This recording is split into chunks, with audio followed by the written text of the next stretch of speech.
Welcome to the official YouTube channel for the Colin Cowherd podcast. Go on, hit that subscribe button if you're new so you don't miss any of our great football content this season. This episode is presented by Uber Eats. When football makes you hungry, order Uber Eats. I do every weekend. All right, time to look at this weekend's tastiest matchup in this week's Sunday Night Foodball, brought to you by Uber Eats, a company I use all the time.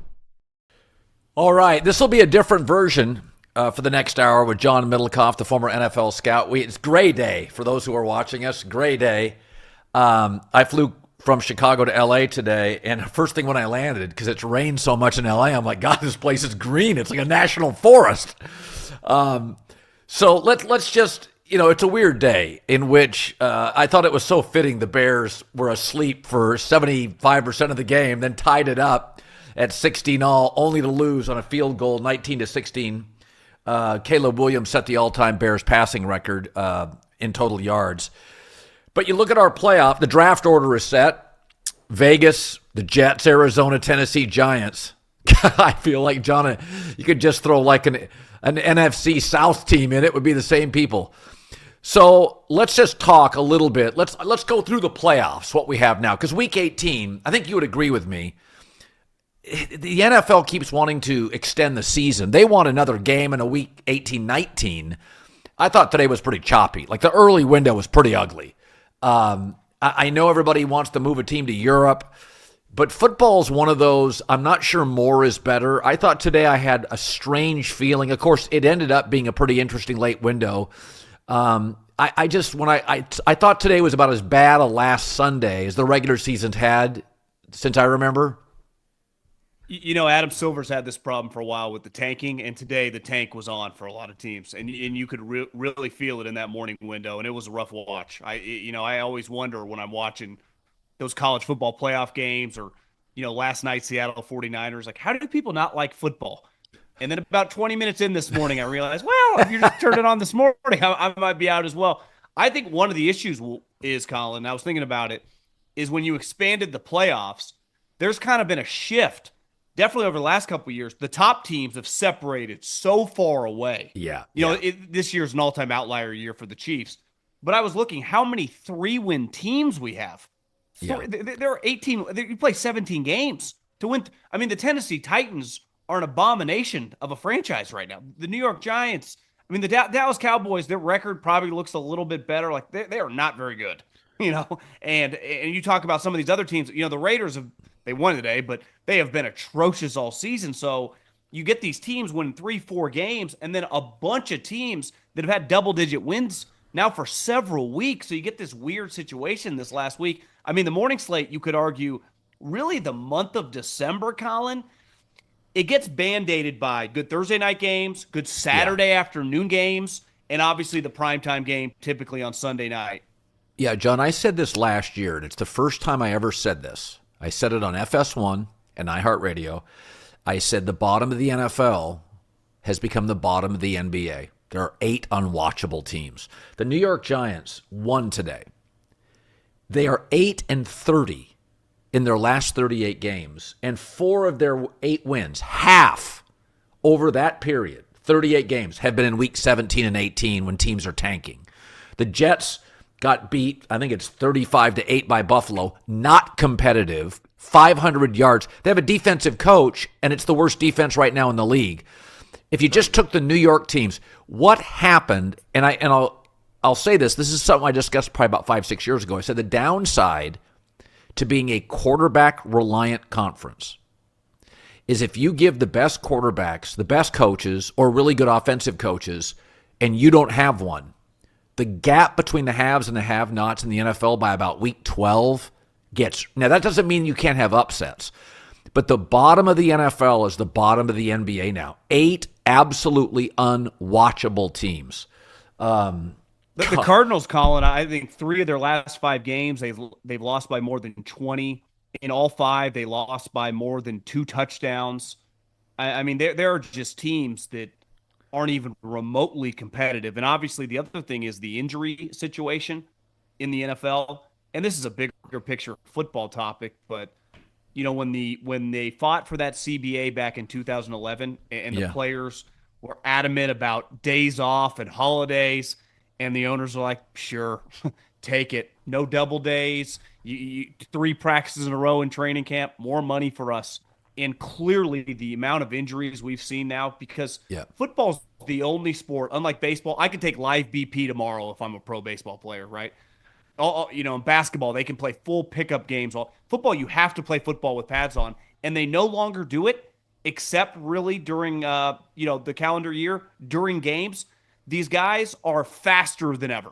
They might not be as big, like linebackers are smaller, but they're definitely faster, and they train harder. And I think there are all these different variables that lead to, now if you get a couple picks wrong, your team's going to be injured, and you're not going to be very good, and you'll look like the Cardinals, you'll look like the Titans. The other thing is how many good – I guess there's always been the haves and have-nots like in any industry with coaches. But I've been saying this for a while, just knowing a lot of people in the league. With the explosion of money, the amount of money coaches make now. Yeah. Historically, like the Belichicks, the Pete Carrolls, the Andy Reids, when they got involved in the sport in the 70s and 80s, you weren't getting into it for the money. And now there is such a glamour, and I just wonder how many guys truly – Pete Carroll had no business coaching this year. He had $100 million in the bank. The guy loves football. So listen, is he over the hill? Should he have come back? But no one can question Pete Carroll's pure love of the game, or Andy Reid or Belichick. I think there are a lot of guys involved in the league right now that position coaches make $850,000 coaching wide receivers. I mean, how many industries are paying that? W-2 jobs. So I do think the coaching has never been worse. Obviously, the owners have probably never been crazier because of the amount of money on the line. You just have a lot of different factors that if it goes wrong, it goes really wrong now. Yeah. So let's look at the playoffs. In the AFC, Denver's the 1 seed. They get the bye. The Chargers, a 7 seed, go to New England, number 2. I think that's a very, very close game. The Chargers went with Trey Lance. They couldn't move the ball, lose to Denver. I think I would take New England close. I think it's going to be a very low-scoring game. I think May and his comp coming out, Herbert, I think it's a really fascinating matchup. Excellent coaches, very good defense. Neither team consistently runs it. Both teams, you could argue, the weakness is the O-line. I think I would take New England in a very low-scoring game. Pressure's on New England. They're at home, better seed, Drake May's first playoff game. Any chance the Chargers upset them? I think the Chargers are a very live dog here. I mean, this is not the team you typically want to draw as the 2 seed. Jim Harbaugh, especially because they're going to have a little chip on their shoulder based on the way the playoffs went last year. What did Herbert throw, like 15 interceptions in that game when they got routed against the Texans? What translates in the NFL playoffs?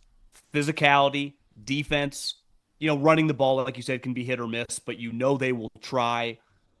This is, of all the teams you could draw as a 7 seed, getting a Jim Harbaugh-led team. The other thing is, listen, I don't have a strong opinion on the MVP. If Stafford gets it, that'd be cool for his career. If you want to give it to Drake May, fine. He's been excellent. But there is no disputing when you look at their schedule, New England's had a pretty easy path to the way we got here. That's why most of us like New England at the beginning of the season. Now, they have exceeded that, right? But, look at who the Chargers have played against a lot of good teams. They're battle-tested. It's just a very, very difficult game. Jim Harbaugh is an underdog, especially if we'll see what the weather is. Jim Harbaugh would like the weather to be bad. How many guys he's rooting for it because that's advantage for them, right? So, it negates. It's not like New England's got some crazy pass rush, right? So it's Hard Rock they can't bet. out-talent you. Odds via Hard Rock bet. Chargers at the Patriots. Chargers +3. So New England the favorite. I would probably take the points with the Chargers. Now, this is interesting. Bills -1, according to Hard Rock bet, at the Jaguars. I like the Jaguars, and I think they could pound them. Now, I will say, Buffalo's been a weird team. That week to week, you get really good halves, really bad halves. I think Jacksonville is completely legit. I think they're the 3rd or 4th best team in the league. For them to be at home as an underdog, to me, feels incredibly disrespectful. I get the offensive coach. Trevor Lawrence isn't turning it over. I think I would take Jacksonville by a touchdown. What say you? I get they were playing the Titans today, but man, they look good. And they look great. They've won 8 straight games. and Trevor looks fantastic. There is no disputing. I mean, you could make the argument they're playing as well as any team in the league. Oh, I think they are. Right? Like right now, in terms of like momentum, in terms of both sides of the ball, the coaching staff, how well the quarterback looks. Historically, though, I mean, that's where the Bills are a unique team going to they do have a guy that if he's on can just take over a game. But just based on the way they're playing, it'd be hard to go against the Jags. I mean, there's a chance the Jags can win the Super Bowl because the AFC is pretty wide open. The Texans are probably one of the scarier teams. They're comfortable playing them, right? They're in the division, so they've seen that personnel. It's not like Denver or New England are unbeatable squads. So I would say Jacksonville, I haven't seen the odds of them to win the AFC. But if they get by the Bills, to me, they are very, very live to win the AFC. Listen, they're the one. That to me is the hurdle because there's going to be some weird pressure on the Jags. They're at home. They're taking on this guy who's most considered when he's on the best player in the NFL. If they are able to slay that dragon, I can see the Jags win the AFC for sure. That was this week's Sunday Night Football, brought to you by Uber Eats. When football makes you hungry, get game day deals on Uber Eats. I do every week. The official on-demand delivery partner of the NFL. Order now. I just did. Remember, Buffalo is a very weird first-half team. They play from behind. Now, today they didn't against the hapless Jets. But you get down, like I would take the Jags in the first half. You get down to Jacksonville, and good luck. They have a pass rush. So, again, Buffalo has trailed, I think, in 6 of their last 8 games in the second half. They're not a fast-starting team. John, when you go on the road, regular season or playoffs or college football, when you go on the road, you have to start quickly. Like Seattle at San Francisco took command of the game first drive. You're like, okay, the crowd's not a factor. Buffalo go on the road, get down 14-3, 14-0. Like that thing could go sideways fast. Jacksonville's a much better starting team with an offensive coach and scripted plays. This is nothing against McDermott, but a team as good as Buffalo shouldn't trail 6 of 8 games in the second half in a watered-down AFC. I think Jacksonville's a rough matchup for them. Now, there's no odds yet. The Texans will go either to Baltimore or Pittsburgh, and I think they will control both. My guess is the Texans would go on the road and be like a 2.5-point favorite at Baltimore or at Pittsburgh. I really like the Texans. I think you and I both feel this. You just forget they keep making the playoffs, and C.J. Stroud's won playoff games. Like, DeMeco Ryans is like Mike McDonald. You talk to guys around the league, like Mike McDonald and DeMeco Ryans as defensive coaches, Jesse Minter as a defensive coordinator. They're just different. And I got to tell you, the one team I would not want to play is the Texans. They're going to be the underdog. Nobody's pulling for them outside of Houston. I don't care if they play the Ravens and the Steelers. I like the Ravens tonight, close. Where are you on that? I think they match up. I think the Steelers would have no shot against them. Rodgers running away, not possible. Their passing game's atrocious. I guess DK's back. They can't really run the ball. The one way to neutralize a good pass rush would be to run the ball. Derrick Henry's come alive of late, depending on Lamar, whether if he ends up playing tonight, how he looks, if he's healthy for that game, just poses a problem. To me, the Ravens are a tougher matchup than the Steelers, but I 100% can beat either. And if they win that game, they are like the Jags. I mean, you could argue 2 teams that are going to surprise nobody if they're sitting in there in the AFC with a chance to win the conference is the Jags and the Texans. Their physicality, the coaching staff, their mentality. I mean, I've loved Houston. I thought Houston was a lock to win the division coming into this season. Obviously, the Jags have had an incredible season. When your defense is that good, you can beat anybody. And look at this Drake May, second-year player, Bo Nix, second-year player. It's not like they're going to be intimidated playing those 2 guys, right? Drake's a better player than Bo Nix. But look who he's throwing to. I mean, they have elite DB play in Houston. So to me, what they do translates to all the opponents they're going to see. They've beaten the Jags with their backup quarterback. Remember, they were down like 29-10 and came storming back in that game. So I think of all the wild cards that we're going to talk about, maybe the Rams, once we get to the NFC, the Texans would have the best chance to be representing their conference of the wild card teams in the Super Bowl. Totally agree. Denver, we've seen this in college football where a bye doesn't necessarily work in football. Like if you're like Seattle, young, athletic, they need to play. They're going to get a bye.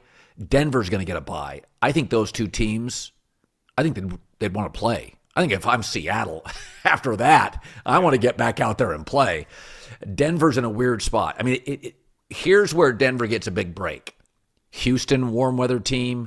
Jags, warm weather team. The New England would be fine. But, you could see Jacksonville that already beat Denver, right? Going back to Denver, and it's 8 degrees. You could absolutely see that. So it's like, in a weird way, sometimes losing, that game to Jacksonville now, okay, I get to see what they do. Now let's play them again when it's really cold, really windy. So that Denver does have not just an altitude, but a little bit of a wind advantage against, a cold weather advantage against potentially the Chargers, the Jags, and the Texans. I think that'll be understated, but it's something. It's a couple of points to me. They like Seattle. There are only so many teams in the NFL that have collegiate-like atmospheres that it is a massive home field advantage, and Denver clearly is one. The altitude and the crowd is just elite. I mean, you watch that Elway documentary. I mean, it's just that place when it's rocking Peyton Manning and those. They've beaten Brady there countless times over the decades with Shanahan when Elway was the GM. So when you look at the AFC, that to me is a point of difference for Denver. Like Jacksonville. Let's say Jacksonville and Buffalo end up playing Saturday night. It'll look pretty good in the dark. But I wouldn't say Jacksonville's some home field advantage. Houston does not have one. The Chargers don't have one.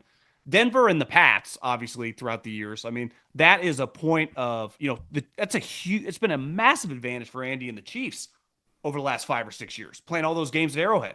Collegiate-like atmosphere, cold, these teams, there's no way to prepare when you're playing in 7 degrees. Because you can be like, okay, we'll practice outside. Well, you won't get anything done.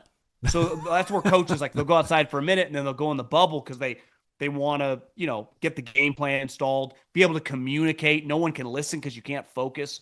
So to me, Denver, the home field advantage is on their side. But when you watch them play, something's off.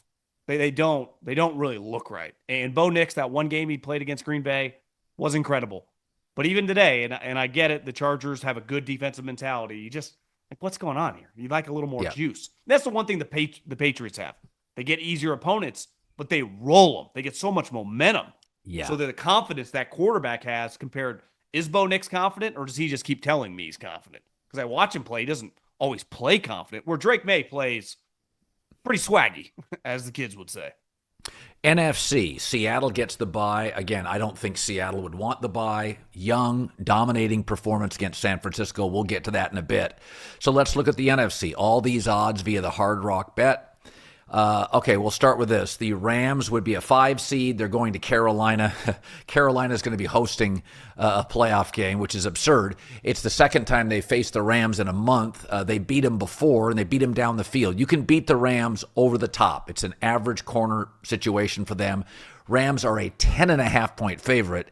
This is one of these where, like today, I took the Rams as a 7.5-point favorite against Arizona. I'm like, it's just too many possessions. Arizona's quit. I think the Rams win this game. I would stay away. I don't like giving up 10.5 to a home playoff team. But I watched the Panthers yesterday like you. It's one of those things where Bryce Young, you're either a franchise quarterback, a backup, or you could argue you're a bridge quarterback. I'd argue that Bryce Young feels like a bridge quarterback. He's a little small. I couldn't build around him.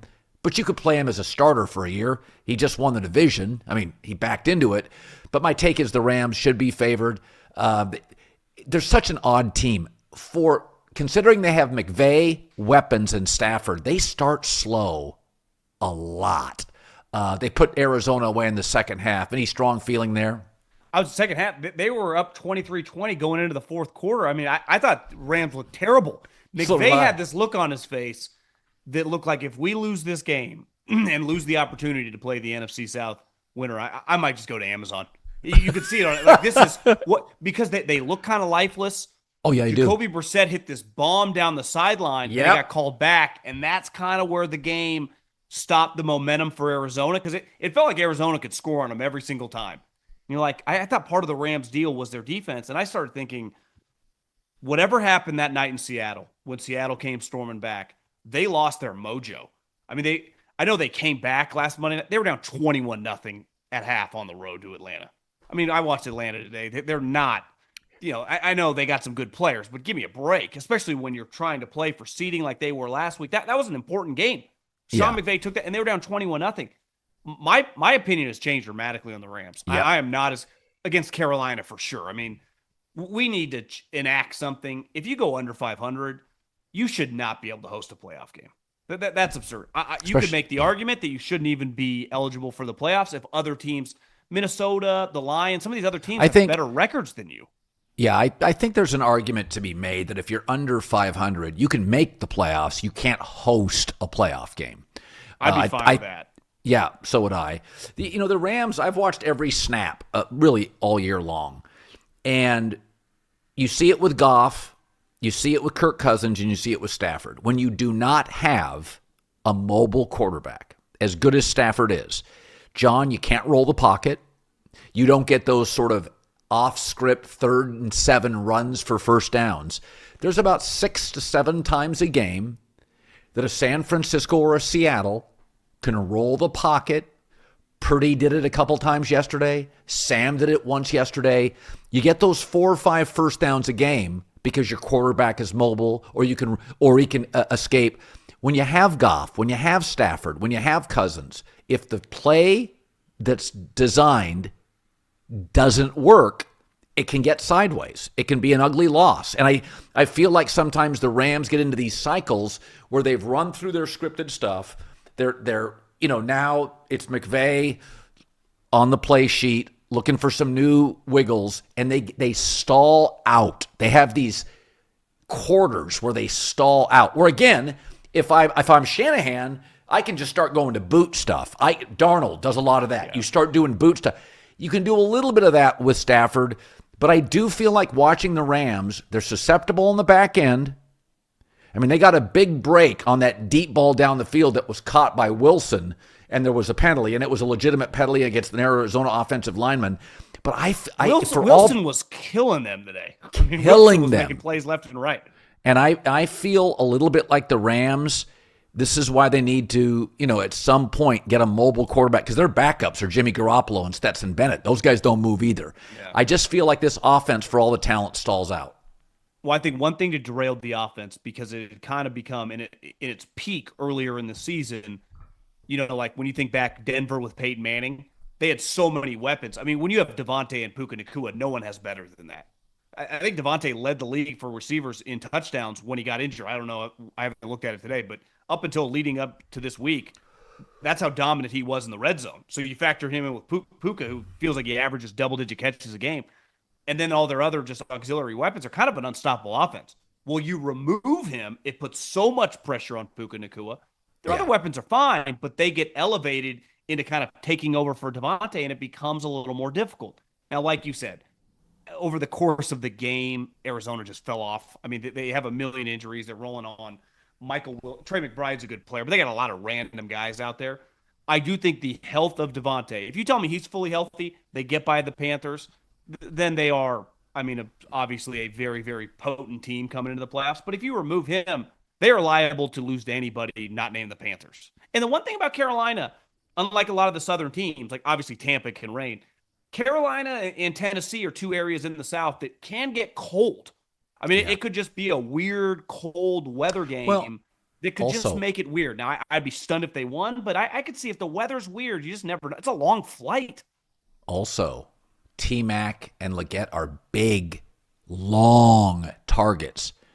The Rams' corners are small. They've been beaten down the field by large targets. So Carolina's got the kind of receiver. A.J. Brown is a nightmare matchup for the Rams. And Carolina's got 2 long athletic receivers. So you could see them backdoor covering it, scoring at some point. I kind of feel when I watch Carolina, Dan Morgan, the GM, they need 6 more draft picks and 1 more free agent month. They just don't have enough good players. Okay. The 49ers, a 6 seed, go to Philadelphia, Philadelphia a 3 seed, and the Eagles are a touchdown favorite. All right. So if Ricky Pearsall and Trent Williams play, both miss the Seattle game, I think the Niners are a live dog. But I will say Philadelphia can create pressure, and I said this going into the Seattle game. I took the Seahawks this weekend, is that if you speed Brock Purdy up, it's not a great O-line, it's a solid O-line. If you speed Brock Purdy up, you have a chance to make a few more mistakes. He wasn't very comfortable against Seattle. I do think he's cut down on the mistakes. I think he's had a hell of a year when he's healthy. I would take Philadelphia to win. I'm not sure if I'd take him to cover. But I do feel like if you go look at the Niners, I looked it up today. Since week 6, John, they've lost to the Texans, Rams, and Seattle. If you have an elite defense, you have such a defensive advantage over them because they don't create any pressure. Sam Darnold was very comfortable. And Saleh has to take big risks with blitz packages to create any kind of rush. And the Texans, Rams, and Seattle beat him without having to do that. And Philadelphia will get somewhat of a pass rush without having to bring extra bodies and compromise the secondary. So if you look at what the Niners have done since week 6, their wins, they're not beating teams with elite level defenses because they can't offer that. They just like when you watch that Seattle game, it was 13-3, but it didn't feel like that. It felt like 27-3. It didn't feel that competitive. Today's show brought to you by our presenting sponsor, Hard Rock Bet, the official sportsbook partner of the AFC South champion Jacksonville Jaguars. Duval is going to be jacked up this weekend, folks. We've been rolling with Hard Rock Bet all season long, and now Hard Rock Bet is here for what is shaping up to be an incredible playoff run. So you know I love doing these big standalone playoff games, same-game parlays. Lock in one matchup at a time, stack your picks. Maybe the quarterback throws for 250 yards, the running back hits 100, the tight end punches in the first touchdown. Hard Rock Bet gives you tons of ways to build your same-game parlay, turning big game days into bigger paydays. And if you miss kickoff, don't worry. Hard Rock Bet has live in-game betting. You're never too late to the action. Find a winner or grab that player prop you meant to play and live bet between snaps, couple easy taps on the phone. If you haven't tried your first bet on Hard Rock Bet, still time for you to get $150 in bonus bets if you win. Just place a $5 bet if it hits. You not only get your winnings, but an extra $150 in bonus bets. So just because your team may be out of it, that doesn't mean you have to sit on the sidelines this postseason. Between same-game parlays, live betting, can't miss welcome offer, and new promos dropping every day, Hard Rock Bet has you covered all postseason long. That's Hard Rock Bet. Download the Hard Rock Bet app today and make your first deposit. Yeah, they got murdered. The Niners proved they're like an NBA team that wants to play in the 120s and 130s. They want to get into a high-flying game where they can score a bunch of points and just get to a position close to the end of the game, and hopefully they're coaching. And they did it against Colts, and they did it against the Bears. I mean, they won a game 48 or 42-38. I mean, that's how they wanted to play. And the question was, could they get and win a game if it was like 17-15? Because that's what that game last night was going to be. And their defense is really, really bad. And they lost their 2 linebackers last night. So I have no clue. Now, the Eagles are the most talented team that can look the most incompetent for stretches probably in my lifetime. I mean, they have so much elite talent on their team. It's crazy. And they got a quarterback who can run. So to me, if they just have a competent game plan, there's no way the Niners can stop them. And their defense with Fangio is more than competent enough to just slow them down. The other thing what Seattle did last night is run a classic Kyle Shanahan in their peak team's game plan. We're going to shove the ball down your throat, running the ball, and we're going to hit you so hard on every play, we'll just wear you down. The scores, in their heyday, the scores weren't always blowouts, but we're going to smother you. How many times last night basically played a Shanahan game? How many Niners last night? I don't remember. I remember one Seahawk being slow to get up.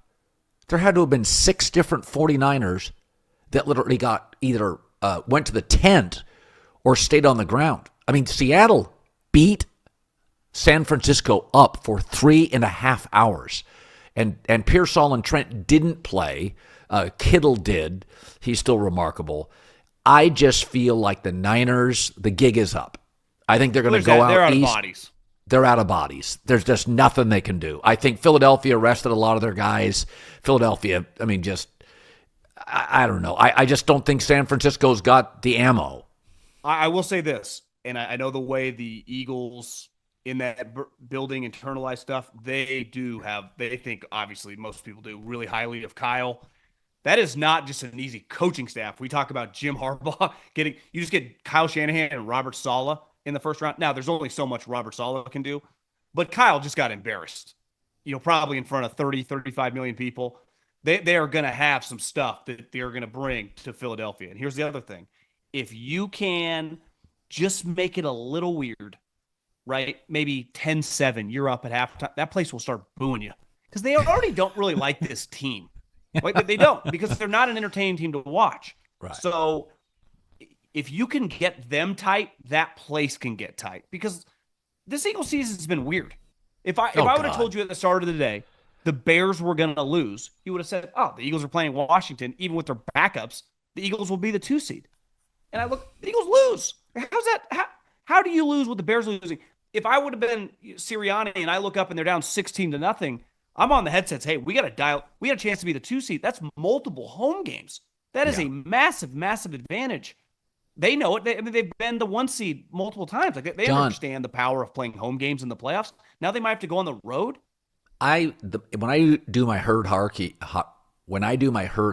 on Tuesday, I never know what to do with Philadelphia. I don't know what to do with them. I love their talent. I don't know what to do with them. So I think all the pressure there is on Philly and Sirianni, and we just know that place.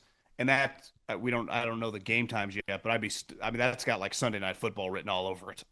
If you told me Pearsall and Trent Williams and Kittle play, that's a good live dog. They'll score. They'll score. But God, and that of all the games we've talked about. So let's transition to this.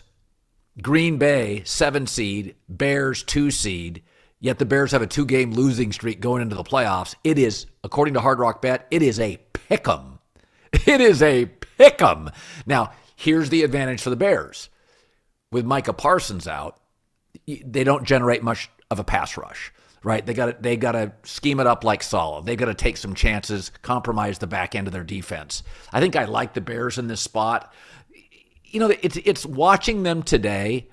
I almost felt like they were overconfident, like they knew they were in the playoffs. Then all of a sudden, in the fourth quarter, you're like, okay, touchdown, 2-point conversion, touchdown, 2-point conversion. For the record, Colston Loveland and Caleb Williams, it is a thing now. Like Colston had a day today. Luther Burden and Caleb, that's better now. So I like Chicago in this spot. Again, it's a little bit of ammo. Green Bay kind of limps into it. Would you roll the dice and take the Bears here? I would say both the Eagles and the Bears. If you would have told them, hey, you get a home playoff game, first round, you're the 2 and 3 seed, 6 months ago, but you have to play the Green Bay Packers and the San Francisco 49ers, they both would have been like, are you kidding me? I think part of it is watching the Bears game today. I give them a little bit of a pass. They have this devastating loss, right, to the 49ers on Sunday Night Football. You're in the playoffs. You're guaranteed you're guaranteed a home game, young team. But their defense, Colin, is not very good. Might be a little bit better than the 49ers. There are a lot of parallels. The 49ers and the Bears are kind of carbon copies of each other. They gave up 440 yards to Detroit today in bad weather.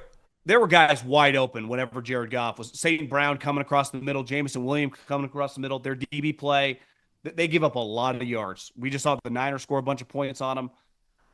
Now, can Green Bay take advantage of it? It feels like every time I look up, Green Bay's playing a meaningless game. They got guys on the ground. So they have a ton of injuries. Their defense is really banged up.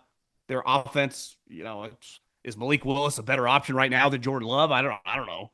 But, they got a lot of question marks in that organization. You got a coach playing for, coaching for a contract extension. Right. That is a weird – there is not a Bears fan. You live around a lot of them now that are comfortable with that matchup. You've had this magical season. You're the freaking 2 seed, and you get the Green Bay Packers, even if they come limping in, and everyone's going to be picking you. That's the thing. Everyone's going to be picking the Bears. I could just see – that thing could get weird as well. I'd say the Packers, technically not a dog, but a live dog in that situation for being a team that no one's going to pick. With Chicago, they have a playmaker at safety. They gave up 11 catches, almost 150 yards to Amon-Ra St. Brown. He was wide open. Dominating. Yeah, and if you look at the NFC, Devontae Adams will be back. A.J. Brown will be back. San Francisco with Pearsall and Jennings. Those guys are playmakers. So Chicago's the kind of team that they remind me a little of the Rams, where I don't trust the back end of their defense. They can really unimpress you. And then you look up, and the Bears and the Rams can put 2 or 3 drives together in a row in the second half, and you're like, okay, all right, this is explosive. I mean, Caleb still makes throws. I mean, he made a couple today on those 2 scoring drives. Like, he's got a physical confidence. Like, when he rolls back to throw and he's rolling to his right, he's toying with the defensive players. He's just kind of playing with them. He's going back and forth. If Stafford rolls right, he's not controlling it. He's waiting for somebody to quickly get open.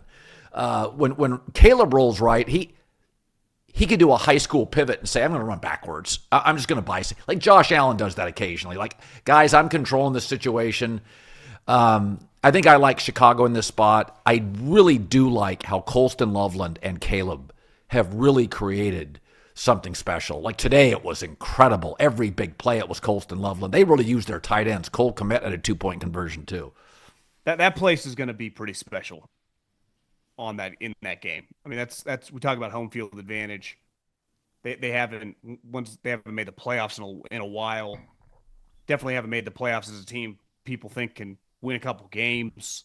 That atmosphere a couple weeks ago when they played Green Bay had to be one of the more special games of the year, just in terms of watching it on TV as a viewer. I think there's a chance that place is absolute. I mean, it's going to be rocking.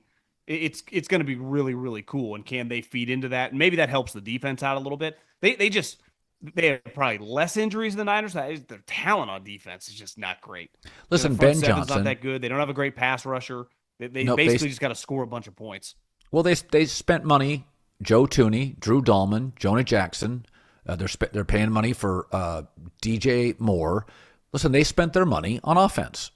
2 picks, Loveland, Luther Burden, first round and second round pick. Yeah, offense. So that Ben Johnson said basically, let me get the offense right. We're going to win some shootouts. I think they're ahead of schedule. I think they've been humbled a little bit. There's certainly a debate, John, that a little losing streak going into the playoffs is not a terrible thing for a young team. Kind of energizes them, sort of a, hey, wake-up call. Same with the Rams. I mean, the Rams about 6 weeks ago, we were like, are they a touchdown better than the league? Rams, a little bit of a wake-up call, long season. You know, we see this in baseball with the Dodgers. Have you noticed, like this year, they were sleepwalking through long. They turned into the KD Warriors. They didn't even care. Like the Dodgers got swept by Milwaukee. They lost 6 out of 6 games to Milwaukee. Then you watch the playoffs. They tweaked their bullpen. It's hard to ask. The NFL season's never been longer. It's never been more popular. There's never been more media and press. It's a weighty season. You're not going to get a team playing great for 17 weeks. The Rams, about 6 weeks ago, peaked. And I don't think they're a worse team. You get banged up. A go-either-way player like Devontae Adams has a hammy. Just sit it out. We got to get these young guys ready anyway. I kind of feel like Chicago about 4 weeks ago peak, feeling good. You know, all of a sudden now you're like, okay, you've done the motivational speeches. The team loves it. You can't ask a bunch of guys. That Bears locker room's got some young dudes. You're not getting the same team every week. So I kind of feel like the Rams and the Bears, it feels like they peaked a month ago. I think they're both going to win their opening games. I feel pretty confident about it. Now, the Raiders did win 14-12 over Kansas City. Pete Carroll at 75. Reportedly now, various reports that Kevin Stefanski, who, by the way, took Shadur Sanders into Cincinnati and beat Joe Burrow 20-18, Kevin Stefanski will be let go. I would not do that. Pete Carroll will be let go. Pete cares deeply. Son's on the staff. That didn't play well in Seattle. Chip Kelly left during the season. I think Pete's in big trouble. There is a story, I think it was Pro Football Talk. Brian Flores, head coach. Brian Dable, offensive coordinator. There was a talk about, Brady saying, "I'm gonna go get Brian Flores from New England." Let's talk about that first, because most teams that lose or are bad I think Stefanski will get a job in this cycle. Do you agree? Yes. I mean, the candidates are terrible.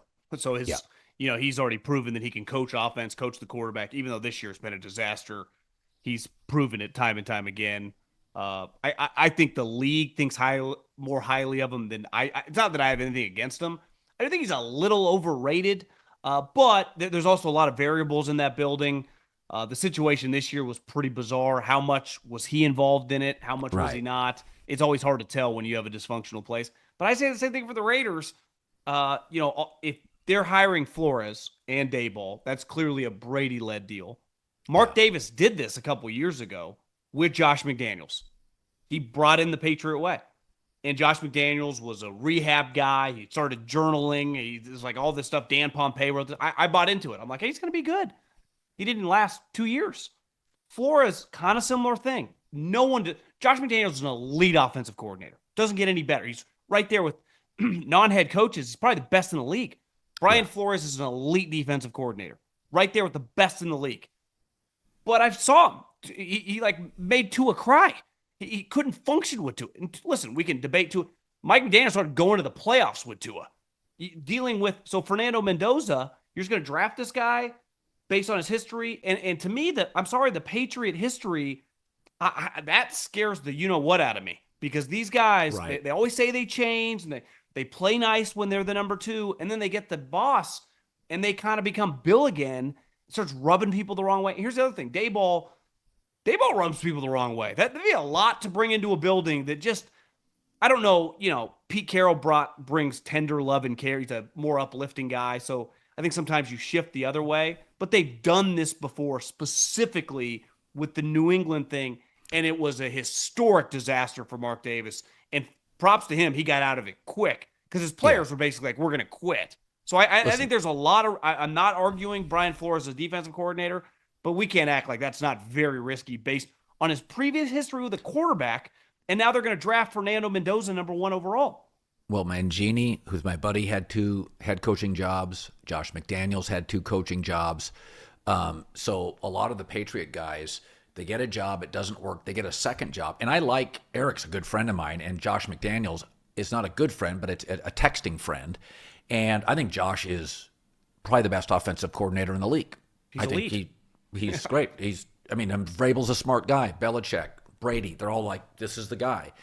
I think it's a legitimate concern. Flores is hyper intense. So is Daboll. And it's interesting. When I look, what I would do if I was the Raiders, I would hire Kevin Stefanski. Same. I would hire Stefanski. I would give him Mendoza. I think Stefanski's not a yeller. He's more of a teacher. Mendoza's personality, he's intensity. I mean, they have to fix their offensive line. They got Brock Bowers and Ashton Genty, but the Raiders have to fix the O-line. It's a mess. And again, you're going to go Antonio Pierce to Pete Carroll to Brian Flores. Guys, the sport's going the other way, right? The sport's going with offensive guys. I would go get Kevin Stefanski. I don't know. It's interesting to me. I'm not anti-Patriot guy because Vrabel's a guy that wasn't necessarily, But he played there. He didn't coach there. These guys don't coach there. This guy was a player. His coaching career was in Houston and Ohio State. And Vrabel takes shots at Belichick. Like Vrabel kind of pokes him. Yeah, he doesn't like him. He pokes Bill all the time. He's a more player friendly. So Vrabel doesn't buy into Belichick's legacy or bullshit. And a lot of Bill's stuff is, I want a lot of rings here. It's like, Bill, your last 5 years are embarrassing, period. So again, I would have a lot of reservations. And like I said, I'm not the biggest Stefanski guy, but if I had to compare Stefanski to Flores, if I have this quarterback prospect, I don't even think twice. The other thing is, if I'm on the Mendoza camp and we get this package, based on what I saw happen with the Tua situation, I'd be very nervous. This organization in itself has just proven to be as chaotic as any, right? I mean, listen, Pete Carroll, he has won for 20-plus years. He goes to the Raiders. He has the worst season of his career. I mean, I can't put it all on. I think there's just some organizational stink. So if I'm Fernando Mendoza, any of these teams you're going to go to high would have had some stink around them. But I'm very dialed in on who you're bringing in. I need to communicate. Not that I'm picking your coach, but this is my career. I mean, it could get very bad. And we see what happens when you bring in the wrong guy with some of these young quarterbacks. I saw your thing today on Sam Darnold. Like, it's not always the player's fault. Organizations John, really derail a lot of humans more than humans derail organizations. Look at the 4 top drafters. Vegas, ownership issues. Jets, ownership issues. Arizona Bidwell, ownership issues. Tennessee, political ownership questions. Then the Giants, 5th. Giants have lost 30 of their last 38 games. These are, by and large, organizations that struggle at the very top. Now, the Mara's obviously going through a really difficult time physically with some health issues, but the Giants have been an offensive disaster for years. I mean, the good news is they have Jackson Dart. I actually think the Giants have some good players. I just don't think they've had good leadership. The other 4 teams are a mess. But, yeah, I mean, to me, it feels so obvious. The other thing about Belichick and the Patriot way, Bill was not a teacher. Like, Nick Saban has some qualities. Like, if you listen to Kurt Cignetti or Lane Kiffin or Sark, they'll tell you, I learned more in a year with Saban. Kurt Cignetti says, I learned more in a year with Saban than my previous 25 with all other coaches. Andy Reid has that. Andy's like a school teacher. Bill's not. Bill's like, you know what Bill's like? He's like being the right-hand man to Elon Musk or Steve Jobs. Proximity to brilliance isn't shared. Bill's not giving you the secret sauce. Bill's criticizing you. Bill's running it. Bill's not sharing power. So my point is with Bill, well, I was Bill's assistant. It doesn't mean much. Andy's assistant, McVay's assistant. Those are more collaborative, communicative teachers and mentors. Mike Holmgren, Bill Walsh. You talk, I mean, people always think Saban and Belichick are the same. No, they're not. Nick Saban's funny. Nick Saban's a great storyteller. Nick Saban is like fun to be around. Nick Saban shares. He is a teacher. He's teaching his players. He's teaching his coaches. He's a listener. I mean, Saban acknowledges that Lane Kiffin really made him a better coach. Lane obviously says Saban made me a better coach, but Saban's like, listen, Lane was beating me up and down the field with his offense at practice, and it's like, we got to become a wide receiver and a quarterback you, not a linebacker, corner you. So this idea about the Patriot way, it just doesn't work. In fact, the one Patriot that really didn't get along with Belichick are Brady, left and won a Super Bowl, and Vrabel, left and has had success. And those are the 2 guys that really didn't necessarily like Bill.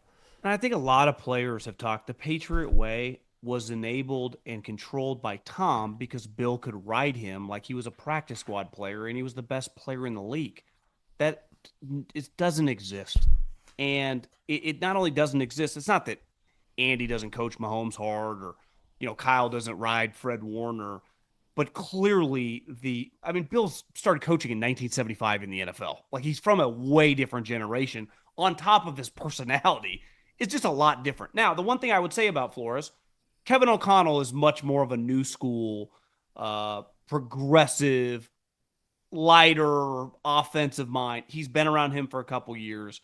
I just think it's a pretty big risk based on those guys with that as your main resume thing. I'm a Patriot guy. And most of my career and the way I became famous was under that guy. It has been a debacle. Hasn't been for the personnel guys. You know why? Because the personnel guys never agreed with Bill. He never picked their players. They're all sitting there in the draft room like, Bill, we told you not to do this. He's like, well, Herm Edwards told me to pick him. It's like, well, Bill, we had him graded in the 3rd round. And that's why I think the personnel guys, because they always had their own draft board. The coaching ideas, and I don't blame any of them. They're winning Super Bowls. They're like, this guy's a genius. But that doesn't work. That's not, especially in 2025, the way these players, even look at Cignetti, who you'd think, guy in his 60s, old school hard ass. I actually feel like he's kind of lighthearted. And, I would imagine most of the players, they clearly like playing for him. So I think the Raiders are in a tough spot, just like a lot of these teams. Look at the candidates. There's not Ben Johnsons and Sean McVays and Kyle Shanahan's that you go, let's hire that offensive guy. They just don't really exist. Diana Rossini wrote in her article that a lot of unnamed GMs are like, it's not a good year for candidates. You're kind of stretching. And, that's why Stefanski or a guy like, if Tomlin or Harbaugh are let go, they would be hired, I would say, in 48 hours. All right, college football semifinals, Hard Rock Bet. Miami minus 3.5 against Ole Miss. I'm going to take Trinidad Chambliss to cover the spread. I think Miami's going to win the game, but I don't think it's high scoring. I think they'll really listen. Ole Miss is going as the ultimate underdog. Everybody thinks they're the fourth of four, which also illustrates the drop in the SEC. Bruce Feldman has a fascinating article today. Several sources anonymously saying, nobody wants to admit this, and people joke about it, but it's true. When everybody can pay their players, where do you want to play at 21 years old? Miami, Austin, Texas, or Alabama? That Alabama just doesn't have the players. Georgia's defense, there was a great quote in the Bruce Feldman article. He's like, it's not that Georgia doesn't have great players. They have no depth. If Georgia goes into a season with 3 Sunday wide receivers, one transfers out right before the season, one gets hurt, they're a one-receiver team. Their backups are no different than ordinary players. That wasn't the case 5 years ago when Bama, LSU, Ohio State could stockpile. Georgia could stockpile. They'd have 6 corners that would all play on Sundays. But now kids, backups are leaving. They're leaving Ohio State. I mean, you saw Ohio State lost those 2 running backs. That offense scored 14 against Texas, 10 against Indiana, and 14 against Miami. That offense for Ohio State was really average. Average O-line, average run game. So I like Mississippi to cover. I think it's 24, 23-ish. I think it's a really exciting game. Chambliss gives them a shot to win the game, but I like Miami. I'm going to take Miami, and I'll take them to cover. I do think they had already played Georgia. If you could have told them they could win a playoff game against any team in the country, it'd all be SEC teams. It'd be LSU, it'd be Alabama, it'd be Georgia. That was a Super Bowl-like win for that program. It's the biggest win in the history of the program. Definitely in the last, since they won a national championship in like the 50s or the 60s. I do think Miami's on a little bit different level than Georgia from a physical standpoint. Definitely the defensive line. Now, Chambliss, yes. I mean, that's about as good as you can play. He's so fun. He looked like he was Patrick Mahomes or Lamar Jackson in his prime. He was incredible. But Georgia is not the Georgia team that we're used to seeing. They just have the same head coach. Yep. I think Miami has actually more similarities with some of Kirby's teams like 2 or 3 years ago. And texting my scouting buddies, they say that roster is about as good as money can buy right now in 2025. And the line of scrimmage, their offensive line's got to average 325 pounds. And that's, with multiple guys probably closer to 350. They are huge, physical, and the defensive line is a bunch of pros. Other DBs hit. You said that you thought Indiana was the best tackling team. I would say Miami's the most violent team. Yes. They are. They hit. They remind me of last year's Ohio State team when they lost to Michigan. And the next week against Tennessee, you could tell the Volunteers were intimidated. Like they were pissed off physically. Yeah, Miami's intimidating. All great Miami teams have always had sort of a, I don't know, it's just sort of a, I think Miami has a legit shot to win the national championship right now. So do I. They win this game. They get a home game for the national championship. Their physicality will match Indiana's or Oregon's, whoever wins that game. I think Miami's good. Carson Beck's playing solid. Yeah, I was texting Feldman. I said, I watched Miami mid-season. So I watched them play Notre Dame. I'm like, okay, that's interesting. Then I watched them play mid-season. I'm like, it's an average team. You can't, when you bring in 7 or 8, 10 or 12 transfers, John, you can't judge teams in October. Miami doesn't even look like the team in mid-October. They don't even look and play the same. They're not Carson Beck reliant. They're much more physical. They're much more confident as a team. So I think the transfer portal's done a lot of things. One of them is it's hard to judge teams mid-season. Last year, you bring in, Ohio State brings in 6 or 7 high-end guys. They didn't peak till the playoff. Yeah. Miami didn't peak until, that Pittsburgh game to me when they beat them 38-7. And Pittsburgh's not very good, but the way in which they threw them around the field, it was like, Jesus, this is intimidating. All right, Oregon at Indiana, Hard Rock bet. Hoosiers minus 3.5. They beat them at Autzen. I'm going to take Indiana to win and cover. They don't make mistakes. I mean, they literally do not make mistakes. Oregon, we saw against Texas Tech, is a flawed team. The quarterback needs about another 15 starts. Oregon is good, but Oregon can be lured into mistakes. And Indiana is about the best coach team. It reminds me when I was a kid growing up, we had Don James and the Huskies, and I'm dating myself here. But the Huskies always had really good talent and NFL quarterbacks. Tackling, great. Special teams, great. Always won the turnover battle. And you look up, and they were in another Rose Bowl. And you're like, well, they're probably the sixth most talented team in the country. They won a national championship. That was their most talented team.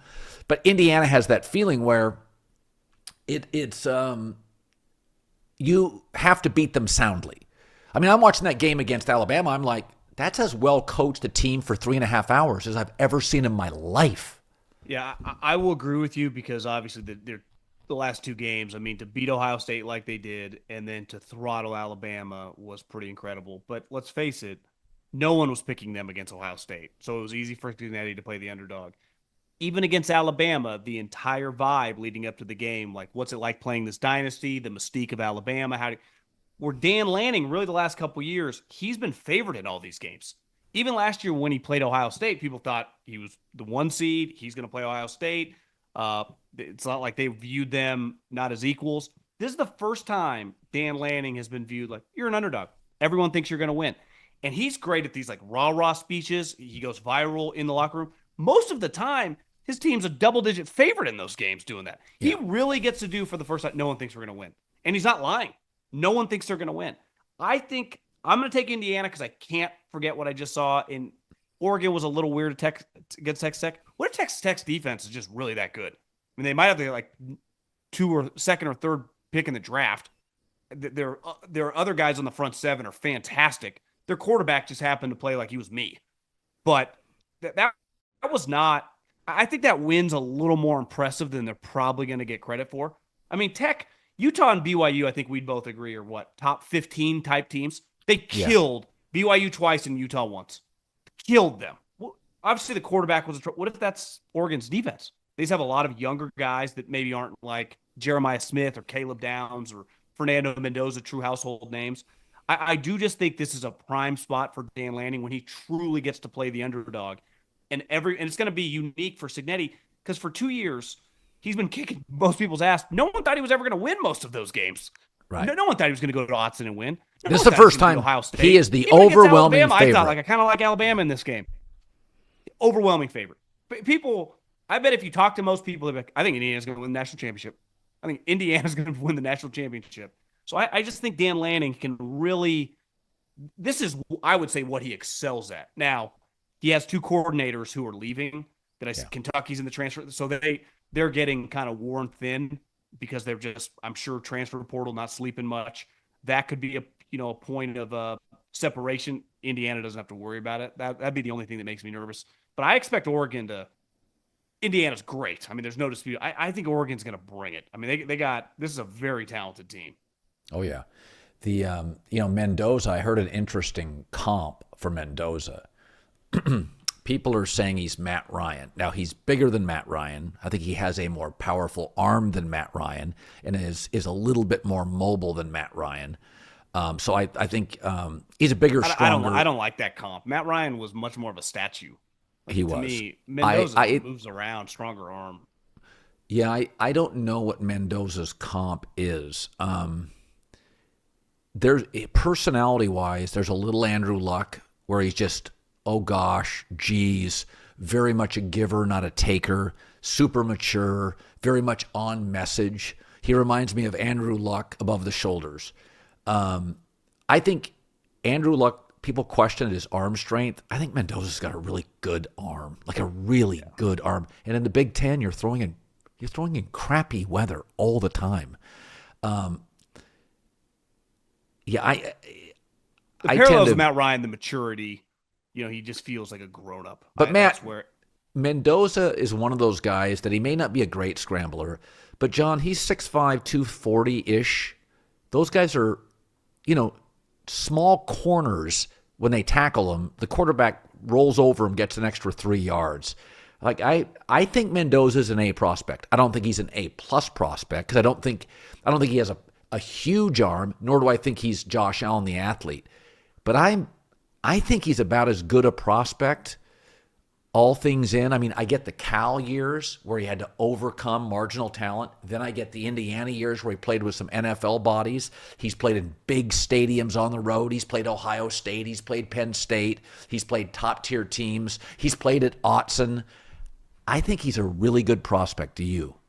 I definitely, I was going to look up Trevor Lawrence coming out of college. Trevor was a better athlete for sure. He moved better, but not by that much. I feel Mendoza's thicker. And, Yes. Trevor, a lot like Andrew Luck, people went, arm's good, not great. Andrew had no issue. And Trevor, a lot through his career, he'd be like, is this good enough? This year, I don't know, his arm looks fantastic. I would put him kind of in that vein on the lower end. Yeah. Luck's an all-time prospect. Trevor Lawrence was viewed as like a Luck, I wouldn't say a perfect prospect, but a high-end prospect. I would put Fernando Mendoza under that. I think he's a no-brainer number one based on this class. I think when you look in recent classes, Caleb had more horsepower. Jaden was more unique with his legs and had a fantastic season in the SEC. Remember, shattered records, won the Heisman. I would say Drake May felt like he had a little more upside. I don't know if that's fair or not, but I'd put him in that class with those guys. Like, I think he would have been spoken. He's a legitimate 1 or 2 prospect in most drafts, I would say, at the quarterback position. And that's all you really ask for if you're the Raiders. And then when you factor in the character stuff, I remember Drew Brees said this years ago. He's like, playing quarterbacks, way more 50-50, skill versus upstairs. He's like, it's like 75 upstairs. Thinking, changing at the line, knowing. That's what Brady says. Knowing what you've seen before. It becomes so much about intelligence. And sometimes intelligence doesn't mean just you're book smart, but just your ability to understand football, your football IQ, your football memory, then the intangibles of like toughness. I mean, you saw Brock Purdy last night. I mean, there were a couple times I was like, this guy just get killed. Oh, he got baked. Oh, my God. But you know why Trent Williams and Fred Warner, those guys love him? Because you're not going to knock him out of the game. He'd crawl off the field. And that, I remember growing up, Steve Young was a lot like that. You got to be like that in football. And looks like Mendoza has that. The other thing is game just translates because you watch him in an NFL offense. I think he's a fantastic player. I mean, he's been really good, I feel like, in crunch moments. In that Oregon game, he threw that pick 6. I had some buddies that were there from a scouting perspective, and they're like, he bounced right back, drove him on a big drive. That's key. People love in the NFL when you screw up and they want to watch how you respond. Like playing in some of these games, like Fernando Mendoza, the game he just played against Alabama, after the first couple drives, once they start curb stomping him, it doesn't, that Ohio State game, when the first play of the game, he got hit like Purdy did in Seattle. 2 plays later, he's running back on the field. You're like, damn, this guy's pretty tough. And then he's making throws throughout that game. Like I would say, I learned way more about him in that game than anything I took away from the Alabama game. That Ohio State game, I don't even have any clue what his box score was. That was an NFL environment against playing Houston, playing Seattle, just getting crunched. There are going to be a couple throws that you have to make because that's the only way you're going to win. And he made them. And that's kind of what the NFL becomes. You're not blowing. How many games, even today, you look up, most of them are tight. You're not blowing out people 38-3 very often. Think about this. How many times have we seen in the last 3 weeks Sam Darnold's teammates come out publicly and support him? I mean, it's like every week there's like 2 guys who are like, you guys don't understand it. We love this guy. I mean, they're not even poked or prodded. Like, I was texting John Snyder, the Seahawks GM, today. They love Sam. McDonald, anytime he goes, he's like, he's our guy. This is our guy. Minnesota, Kevin O'Connell, there was a story today. Kevin O'Connell called Shanahan after the deal. He's like, everybody in the locker room loved Sam. Russell Wilson was getting to Super Bowls. Had like 2 players at his wedding. Like, there's just something to be said about being a guy's guy. Brady was rich, supermodel wife. Brady, everybody loved Brady. Randy Moss leaves New England, never takes a shot at Brady. Brady's never had a guy take a shot at him that he ever played with. Antonio Brown's, off the rails. Yeah, we don't count him. Right. But I mean, by and large, Breeze, guys retire that play with Drew, they cry. His offensive linemen go to the podium, they cry. They're like, I love Drew. That's Darnold's thing. Like, people, and Mendoza's got that. You can just tell the players love him because quarterbacks already get all the attention. Mendoza's like, no, it's not me, it's the guys. Darnold, same way. And you say, we talk about IQ. I think a lot of it's EQ. I think the really good quarterbacks have an ability to understand, listen, I'm the one getting paid. I'm the one getting the attention. You know what Seattle's got? A, Darnold's on an incredibly team-friendly deal. B, he's playing really well and he's productive. C, they don't miss on draft picks. John, you look at that roster. They could use another corner. Everybody in the league could. They could use another interior offensive lineman. Almost every team in the league could. And another edge rusher. Again, there are certain positions. You can always draft a corner and an edge rusher in this league. Everybody needs them. Seattle is scary because the three things equal, and this was when you weren't paying Russell Wilson anything. Remember, he was a third-round pick. And Pete's first 2 or 3 years in the league, he was a great drafter because he recruited all these college guys. And Seattle had about a 3-year run where they'd just go out and get a Percy Harvin or a Cliff Averill. It was like, we don't even need you to play all the games. Just be ready for the big games. That's the scary part about Seattle. Their last 4 years, their first 9 picks, they're 9 for 9. Then they find a Montana State guy undrafted that plays in the back end. When you have a team-friendly deal for your quarterback, and he's producing in an A-level, $60 million a year quarterback level, and you don't miss on your top picks. If I had to pick a team to win the Super Bowl today, it would be Seattle. Well, their coach is a dominant defensive mind. I mean, what he did, who makes Kyle look like that? The Niners Christian McCaffrey was a non-factor. He dominated him, absolutely took him out of the game. I'm telling you, Seattle played like the Niners want to play. They controlled the ball for 40 minutes. They ran for almost 200 yards. Sam had, I think, 25 or 26 attempts. In that Kubiak, and the Kubiaks might as well be the Shanahan's cousins, right? Football cousins. They're all running the same thing. And McDonald now kind of has a little history against Shanahan's offense going back to Baltimore. Even earlier this year, he's been pretty successful against them. That's a huge curveball, John hiring him, getting this offense or defensive mastermind when you got McVay and Shanahan in the conference. And then your defense is just loaded with talent already. And clearly the Emin-Wari, they hit. One thing that the Sherman teams did is all their DBs hit. To me, any defense can have good defensive linemen that can rush the passer. All those guys, you go to any team in the league, if you had good defensive linemen, they all look kind of similar. When your DBs hit, your entire defense feels physical. And Kittle's a good example. I would say 90% of Kittle's plays, he breaks a tackle. Unless it's Ray Lewis or a guy like, a high-end player. One guy's not bringing him down. Last night, he was getting tackled by one guy, which I was like, damn, this team brought a physicality to that game that was, you felt it from the jump. And the Niners just don't have the bodies to match it. And then Darnold, his 20-26, I thought he was awesome. Just in complete control, made a couple plays when he had to.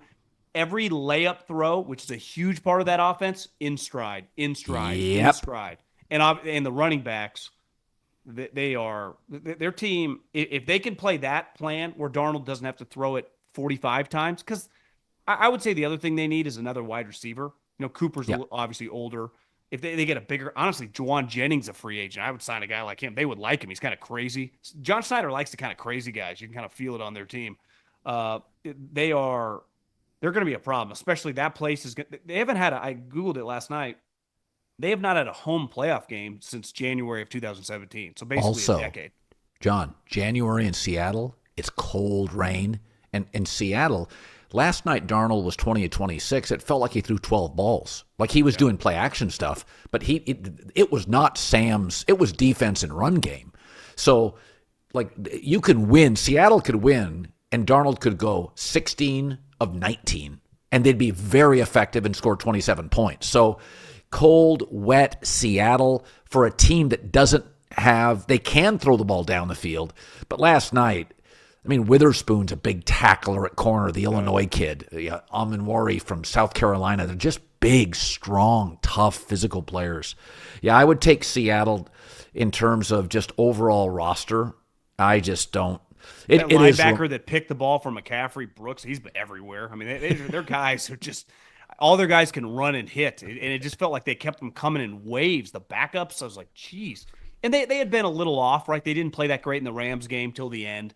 Last week against Carolina was a little weird. So I was a little off the scent on them. That team that showed up last night was like, Jesus.